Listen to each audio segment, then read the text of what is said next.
باب التوبة. قال العلماء: التوبة واجبة من كل ذنب، فإن كانت المعصية بين العبد وبين الله تعالى لا تتعلق بحق آدمين فلها 3 شروط: أحدها أن يقلع عن المعصية، والثاني أن يندم على فعلها، والثالث أن يعزم أن لا يعود إليها أبدا، فإن فقد أحد الثلاثة لم تصح توبته. وإن كانت المعصية تتعلق بآدمين فشروطها 4: هذه ال3: أن ينبرأ من حق صاحبها، فإن كانت مالا أو نحوه رده إليه، وإن كانت حد قذف ونحوه مكنه منه أو ضرب عفوه، وإن كانت غيبة استحله منها. ويجب أن يتوب من جميع الذنوب، فإن تاب من بعضها صحت توبته عند أهل الحق من ذلك الذنب وبقي عليه الباقي. وقد تظاهرت دلائل الكتاب والسنة وإجماع الأمة على وجوب التوبة. Para alim ulama berkata, mengerjakan taubat itu hukumnya wajib dari segala macam dosa. Jikalau kemaksiatan itu terjadi antara seseorang hamba dan Allah Subhanahu wa taala saja, yakni tidak ada hubungannya dengan hak seseorang manusia yang lain, maka untuk bertaubat itu harus menetapi 3 macam syarat. Yaitu yang pertama, hendaklah menghentikan sama sekali seketika itu juga dari kemaksiatan yang dilakukan. Yang kedua ialah supaya merasa menyesal karena telah melakukan kemaksiatan tadi, dan ketiga supaya berniat tidak akan kembali mengulangi perbuatan maksiat itu untuk selama-lamanya. Jikalau salah satu dari 3 syarat tersebut yang di atas itu ada yang ketinggalan, maka tidak sahlah taubatnya. Apabila kemaksiatan itu ada hubungannya dengan sesama manusia, maka syarat-syaratnya itu ada 4, yang mana yang 3 itu syaratnya telah disebutkan di atas, dan yang keempat ialah supaya melepaskan tanggungan itu dari hak kawannya. Maka jikalau tanggungan itu berupa harta atau yang semisal dengan itu, maka wajiblah mengembalikannya kepada yang berhak tadi. Jikalau berupa dakwaan zina atau yang semisal dengan itu, maka hendaklah mencabut dakwaan tadi dari orang yang didakwakan atau meminta saja pengampunan daripada kawannya. Dan jikalau merupakan pengumpatan, maka hendaklah meminta penghalalan, yakni permintaan maaf dari umpatannya itu kepada orang yang diumpat olehnya. Seseorang itu wajiblah bertaubat dari segala macam dosa, tetapi jikalau seseorang itu bertaubat dari sebagian dosanya, maka taubatnya itu pun sah dari dosa yang dimaksudkan itu. Sedemikian pendapat para alim ulama yang termasuk golongan ahlul haq. Namun saja dosa-dosa yang lainnya masih tetap ada dan tertinggal, yakni belum lagi ditaubati. Sudah jelaslah dalil-dalil yang tercantum di dalam kitabullah, sunnah Rasulullah SAW, serta ijma' seluruh umat perihal wajibnya mengerjakan taubat itu. Qala Allah Ta'ala: wa tubu ilallahi jami'an ayyuhal mu'minuna la'allakum tuflihun. Wa qala ta'ala: istaghfiru rabbukum thumma tubu ilayhi. Wa qala ta'ala: ya ayyuhalladzina amanu tubu ilallahi taubatan nasuha. Allah Subhanahu wa taala berfirman, dan tertaubatlah engkau semua kepada Allah, hai sekalian orang mukmin, supaya engkau semua memperoleh kebahagiaan. Allah Subhanahu wa taala juga berfirman, mohonlah ampunlah kepada Tuhanmu semua dan bertaubatlah kepadanya. Dan juga Allah Subhanahu wa taala berfirman, hai sekalian orang yang beriman, bertaubatlah kepada Allah dengan taubat yang nasuha, yakni yang sebenar-benarnya taubat. وعن أبي هريرة رضي الله عنه قال: سمعت رسول الله صلى الله عليه وسلم يقول: والله إني لأستغفر الله وأتوب إليه في اليوم أكثر من 70 مرة. رواه البخاري. Dari Abu Hurairah radhiyallahu anhu berkata, saya mendengar Rasulullah sallallahu alaihi wasallam bersabda, demi Allah, sesungguhnya saya itu niscayalah memohonkan pengampunan kepada Allah serta bertaubat kepadanya dalam sehari lebih dari 70 kali. Riwayat Bukhari. Wa 'an al-Agharr bin Yasir al-Muzni qala Rasulullah sallallahu alaihi wasallam, ya ayyuhan nas tubu ila Allah wastaghfiruh fa inni atubu fil yawmi 100 marrah. Rawahu Muslim. Dari Agharr bin Yasir al-Muzani radhiyallahu anhu, katanya Rasulullah sallallahu alaihi wasallam bersabda, hai sekalian manusia, bertaubatlah kepada Allah dan memohonlah pengampunan daripadanya. karena sesungguhnya saya ini bertaubat dalam sehari 100 kali. Riwayat Muslim. Wan Abi Hamzah Anas bin Malik al-Ansari khadim Rasulullah sallallahu alaihi wasallam qala Rasulullah sallallahu alaihi wasallam lillahu af'u bi taubati 'abdihi min ahadikum saqata 'ala ba'irihi wa qad adallahu fi ardi falatin muttafaqun alaih. Wa fi riwayat li Muslimin lillahu ashaddu farhan bi taubati 'abdihi hina yatubu ilayhi min ahadikum kana 'ala rahilatihi bi ardi falatin fanfalatat minhu 'alayha ta'amuhu wa sharabuhu fa'aysa minha فأتى شجرة فاضطجع في ظلها وقد آيس من راحلته فبينما هو كذلك إذ هو بها قائمة عنده فأخذ بخطامها ثم قال من شدة الفرح اللهم أنت عبدي وأنا ربك أخطأ من شدة الفرح. Dari Abu Hamzah yaitu Anas bin Malik al-Ansari radhiyallahu anhu, pelayan Rasulullah sallallahu alaihi wasallam, katanya Rasulullah sallallahu alaihi wasallam bersabda, Niscayalah Allah itu lebih gembira dengan taubat hambanya daripada gembiranya seseorang dari engkau semua yang jatuh di atas untanya dan oleh Allah ia disesatkan di suatu tanah yang luas. Dalam riwayat Muslim disebutkan demikian, niscayalah Allah itu lebih gembira dengan taubat hambanya ketika ia bertaubat kepadanya daripada gembiranya seorang yang engkau semua yang berada di atas kendaraannya, yang dimaksud ialah untanya, dan berada di suatu tanah yang luas kemudian menyingkirkan kendaraannya itu dari dirinya sedangkan di situ ada makanan dan minumannya. Orang tadi lalu berputus asa, kemudian ia mendatangi sebuah pohon terus tidur berbaring di bawah naungannya sedang hatinya sudah berputus asa sama sekali dari kendaraannya tersebut. Tiba-tiba dikala ia berkeadaan sebagaimana tersebut, kendaraan itu nampak berdiri di sisinya, lalu ia mengambil ikatannya. Oleh sebab itu sangat gembiranya, maka ia berkata, Ya Allah, Engkau adalah hambaku dan aku adalah Tuhanmu. Ia menjadi salah ucapannya karena amat gembira. Wan Abi Musa Abdullah bin Qais al-Ash'ari an Nabi sallallahu alaihi wasallam qala inna Allah ta'ala yabsutu yadahu bil-laili liyatuba musii'un nahar wa yabsutu yadahu bin-nahar liyatuba musii'ul lail hatta tatlu'a asy-syamsu min maghribiha. Dari Abu Musa Abdullah bin Qais al-Ash'ari radhiyallahu an dari Nabi Muhammad sallallahu alaihi wasallam bersabda, sesungguhnya Allah Ta'ala itu membeberkan tangannya, yakni kerahmatannya, di waktu malam untuk menerima taubatnya orang-orang yang berbuat kesalahan di waktu siang, dan juga membeberkan tangannya di waktu siang untuk menerima taubatnya orang-orang yang berbuat kesalahan di waktu malam. Demikian ini terus menerus sampai terbitnya matahari dari arah barat, yakni di saat hampir tibanya hari kiamat, karena setelah ini terjadi tidak diterima lagi taubatnya seseorang. Riwayat Muslim.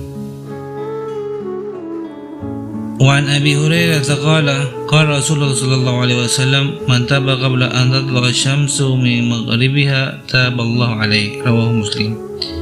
Dari Abu Hurairah radhiyallahu anhu ia berkata, Rasulullah sallallahu alaihi wasallam bersabda, siapa yang bertobat sebelum matahari terbit dari barat maka Allah menerima taubatnya.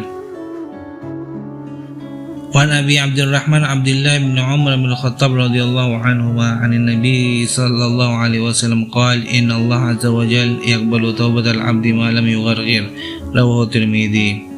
Dari Abdullah bin Umar radhiyallahu anhuma dari Nabi Muhammad sallallahu alaihi wasallam, beliau bersabda, sesungguhnya Allah Subhanahu wa taala menerima taubat seorang hamba selama nyawanya belum sampai ke tenggorokan.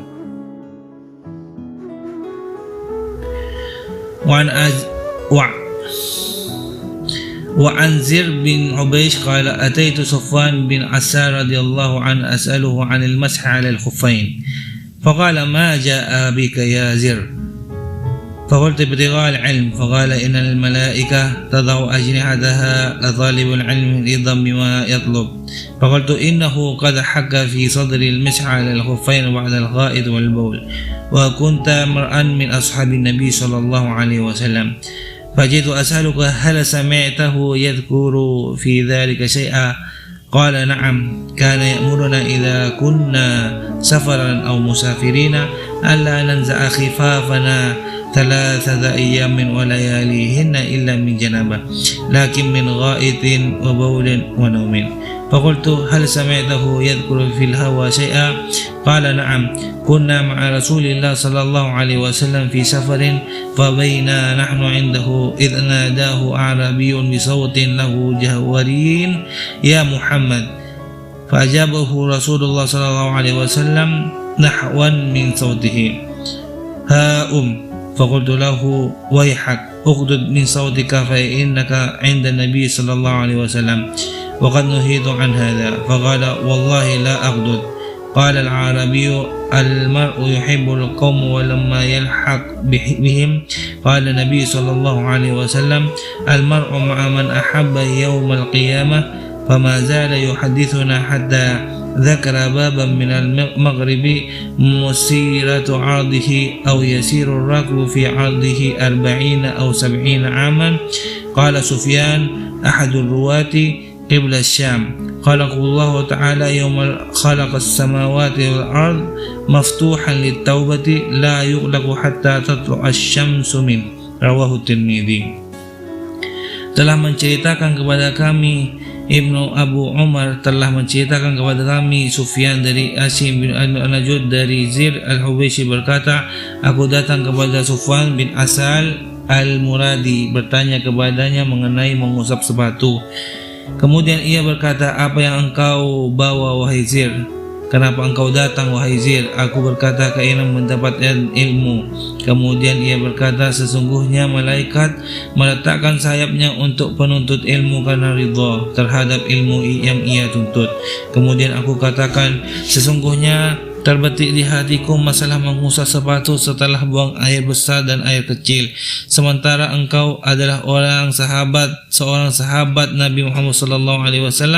Maka aku datang bertanya kepadamu, apakah engkau pernah mendengar beliau menyebutkan sesuatu mengenai hal tersebut? Ia berkata, ya, beliau memerintahkan kami apabila sedang bersafar agar tidak melepaskan sepatu kami selama 3 hari 3 malam kecuali karena junub, akan tetapi karena buang air besar atau buang air kecil serta tidur. Aku katakan, apakah engkau mendengar beliau menyebutkan sesuatu mengenai hawa nafsu? Ia berkata, ya, kami pernah bersama Nabi Muhammad SAW dalam suatu perjalanan. Di saat kami berada di sisinya, tiba-tiba terdapat seseorang Badui memanggil dengan suara keras, wahai Muhammad. Kemudian Rasulullah SAW menjawabnya seperti suaranya, ada apa? Kemudian kami katakan kepadanya, celaka engkau, pelangkan suaramu.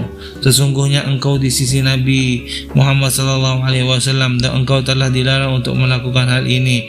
Orang Badui tersebut berkata, bagaimana nasib seorang mencintai kaum namun ia belum berjumpa dengan mereka? Nabi Muhammad SAW bersabda, seseorang akan bersama dengan orang yang dicintainya pada hari kiamat. Ia terus bercerita kepada kami hingga ia menyebutkan sebuah pintu di sebelah barat yang jaraknya sejauh perjalanan 70 tahun, atau jika ditempuh seseorang pengendara memerlukan waktu selama 40 atau 70 tahun. Sufyan berkata, pintu tersebut berada ke arah Syam. Allah menciptakannya pada hari menciptakan langit dan bumi. Pintu tersebut dalam keadaan terbuka untuk taubat dan tidak ditutup hingga matahari terbit dari barat. Ibu Isa berkata, hadis ini adalah hadis hasan sahih. حدثنا محمد المثنى ومحمد بن بشار واللفظ بالابن المثنى قال حدثنا معاذ بن هشام حدثني أبي عن قتادة عن أبي صديق عن أبي سعيد الخدري أن النبي صلى الله عليه وسلم قال كان في من كان قبلكم رجل قتل 99 نفسا فسأل عن أعلم أهل الأرض فدل على راهب فأتاه فقال إنه قتل 99 نفسا فهل له من توبة؟ فقال لا، فقتله فكمل به 100 ثم سأل عن أعلم أهل الأرض فدل على رجل عالم فقال إنه قتل 100 نفس فهل له من توبة؟ فقال نعم، ومن يحول بينه وبين التوبة انطلق إلى أرض كذا وكذا فإن بها أناسا يعبدون الله فاعبدوا الله معهم ولا ترجع إلى أرضك فإنها أرض سوء فانطلق حتى إذا نصف الطريق أتاه الموت فاختصمت فيه ملائكة الرحمة وملائكة العذاب فقالت ملائكة الرحمة جاء تائبا مقبلا بقلبه إلى الله وقالت ملائكة العذاب إنه لم يعمل خيرا قط فأتاهم ملك في سورة آدمين فجعلوه بينهم فقال قيسوا ما بين الأرضين فإلى أيتهما قال أدنى فهو له فقاسوه فوجدوه أدنى إلى الأرض التي أراد فقبضته ملائكة الرحمة فقال قتادة فقال الحسن ذكر لنا أنه لما أتاه الموت نأى بصدره. Dari Abu Sa'id yaitu Sa'id bin Sinan Al-Khudri bahwasanya Nabiullah sallallahu alaihi wasallam bersabda, ada seorang lelaki dari golongan umat yang sebelummu telah membunuh 99 manusia. Kemudian ia menanyakan tentang orang yang teralim dari penduduk bumi. Lalu ia ditunjukkan kepada seorang pendeta. Ia pun mendatanginya dan selanjutnya berkata bahwa sesungguhnya ia telah membunuh 99 manusia. Apakah masih diterima untuk bertaubat? Pendeta itu menjawab, tidak dapat.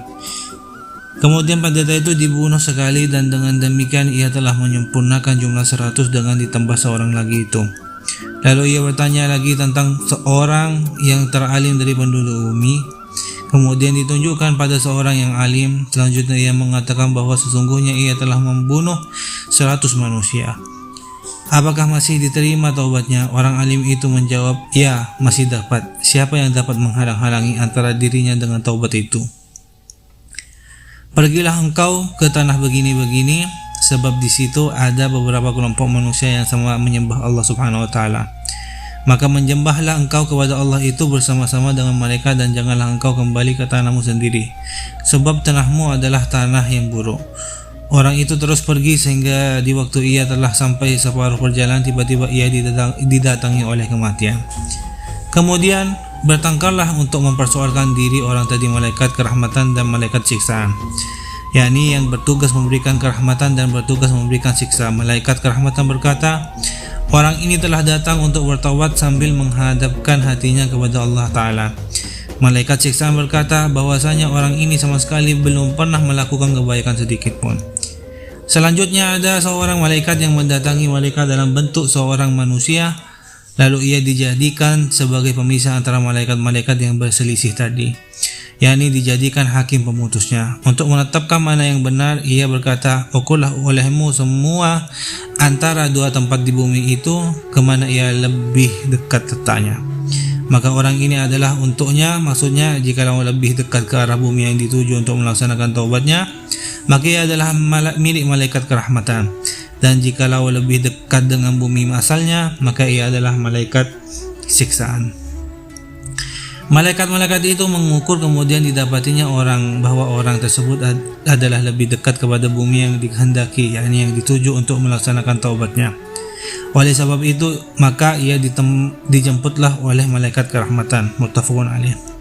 Dalam riwayat yang sahih disebutkan demikian, orang tersebut lebih dekat sejauh sejengkal saja pada pedesaan yang baik itu, yakni yang hendak didatangi, maka dijadikanlah ia termasuk golongan penduduknya.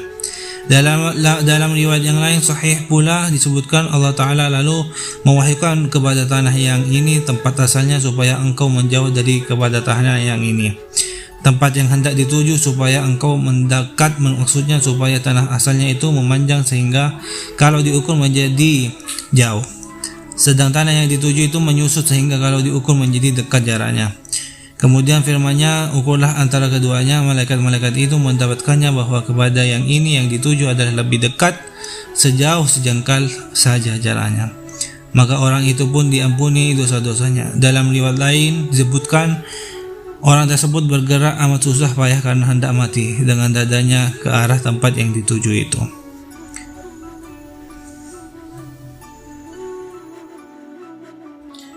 An Abi Najid bi dhammin nun wa fathil jim Imran bin Husain al-Ghuzai radhiyallahu anhuma anna imra'atan min Juhayna atat Rasulullah sallallahu alaihi wasallam wa hiya hubla min az-zina faqalat ya Rasulullah asabtu haddan fa aqimhu alayya. Fada'a Nabi sallallahu alaihi wasallam waliyaha wa qala ahsin ilaiha fa idza wada'at fa'tini. Fafa'ala fa amara biha Nabiullah sallallahu alaihi wasallam fashuddat 'alaiha thiyabuha thumma amara biha farujimat. Thumma shalla 'alaiha fa qala lahu Umar tusalli 'alaiha ya Rasulullah wa qad zanat. Qala laqad tabat taubatan law qusimat baina 70 min ahli al-Madinah lawasi'athum. Wa hal wajadta afdala min an jadat bi nafsiha lillah azza wa jalla. Rawahu Muslim. Bahwa seorang wanita dari Juhaina datang menghadap kepada Rasulullah sallallahu alaihi wasallam padahal dia sedang hamil akibat melakukan zina. Wanita itu berkata, "Wahai Rasulullah, aku telah melanggar hukum. Oleh karena itu tegakkanlah hukum itu atasku." Lalu Nabi Allah Muhammad sallallahu alaihi wasallam memanggil wali perempuan itu dan bersabda kepadanya, "Rawatlah wanita ini sebaik-baiknya. Apabila dia telah melahirkan, bawalah dia ke hadapanku." Lalu walinya melakukan pesan tersebut. Setelah itu Nabi Muhammad sallallahu alaihi wasallam memerintahkan untuk merajam wanita tersebut. Maka pakaian wanita tersebut dirapikan agar auratnya tidak terbuka saat dirajam. Kemudian beliau perintahkan agar ia dirajam. Setelah dirajam, beliau mensalatkan jenazahnya. Namun hal itu menjadikan Umar bertanya kepada beliau, "Wahai Nabi Allah, perlukah dia disalatkan? Bukankah dia telah berzina?" Beliau menjawab, "Sungguh dia telah bertobat. Kalau sekiranya tobatnya dibagikan kepada 70 orang penduduk Madinah, pasti tobatnya akan mencukupi mereka semua. Adakah tobat yang lebih utama daripada menyerahkan nyawa kepada Allah Subhanahu wa taala secara ikhlas?" وعن ابن عباس رضي الله عنهما أن رسول الله صلى الله عليه وسلم قال لو أن لابن آدم واديا من ذهب أحب أن يكون له واديان ولن يملأ فاه إلا التراب ويتوب الله على من تاب. Rasulullah sallallahu alaihi wasallam bersabda, seandainya anak Adam diberi sebukit emas, dia pun masih mengharap bukit lainnya dan tidak bisa menutup mulutnya kecuali tanah. Dan Allah Subhanahu wa taala menerima taubat orang-orang yang bertobat. An Abi Hurairah radhiyallahu anhu anna Rasulullah sallallahu alaihi wasallam qala yadhhabullahu ila rajulaini yaqtulu ahaduhuma al-akhar yadkhulanil jannah yuqatilu hadha fi sabilillah fayuqtalu thumma yatubullahu ala al-qatil fayastashhad. Dari Abu Hurairah radhiyallahu anhu bahwa Rasulullah sallallahu alaihi wasallam bersabda, Allah tertawa terhadap dua orang di mana yang satu membunuh yang lainnya, namun keduanya masuk surga. Yang satu berperang di jalan Allah hingga terbunuh, kemudian Allah Subhanahu wa taala menerima taubat orang yang membunuhnya yang dulu, dia pun berperang hingga mati syahid.